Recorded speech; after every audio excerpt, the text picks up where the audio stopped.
So I was assigned the Colorado Gold Rush, and the first thing I want to talk about is the Colorado Gold Rush. And it was originally known as Pikes Peak Gold Rush.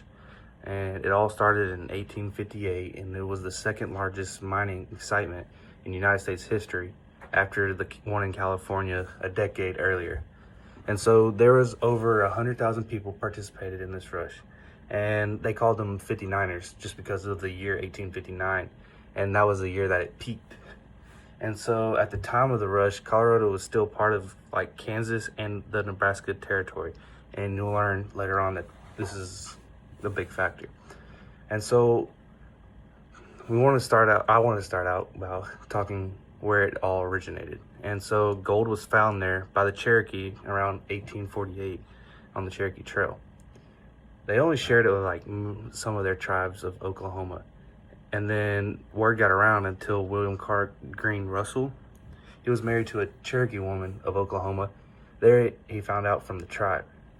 And so he decided to go explore the information he had heard, and he began his journey with his two brothers and his 6 other people. Through their journey, through their journey up to the Colorado, people started to hear of this, and they ended up going to Pikes Peak region with almost 100 people.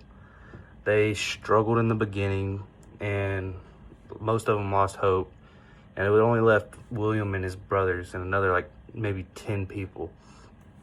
But they didn't lose hope, and soon after they began discovering some gold dust. This news spread like wildfire, and it led to all those people there. And then so where the most of the what's called gold was found was around Cherry Creek and the South Platte River. And that's where the most was found out there. And so that's where everybody rushed to. And because of that, there was much gold to be found everywhere there. And they began to start finding it all through Colorado. And so in the time of the Colorado Gold Rush era, there was over 500 mines and then 21 million ounces of gold. This was more than the production of California and Alaska gold rushes combined, which, if you think about it, that's a lot of gold. And so what I want to get into next is kind of like the effect of the Colorado Gold Rush and kind of like the things that happened after. And what it led to. And so most of the things that happened were a lot of white people had went to these towns, a lot of immigrants and things as such, and that created the towns of Denver and Boulder, 2 major towns in the city of Colorado today.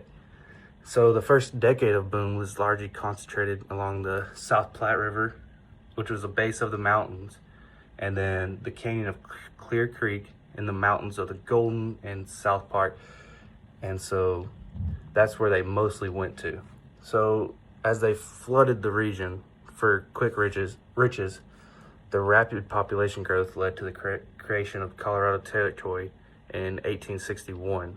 So it only took about a decade from Colorado to go from being almost just a territory that no one really stayed at to a U.S. state.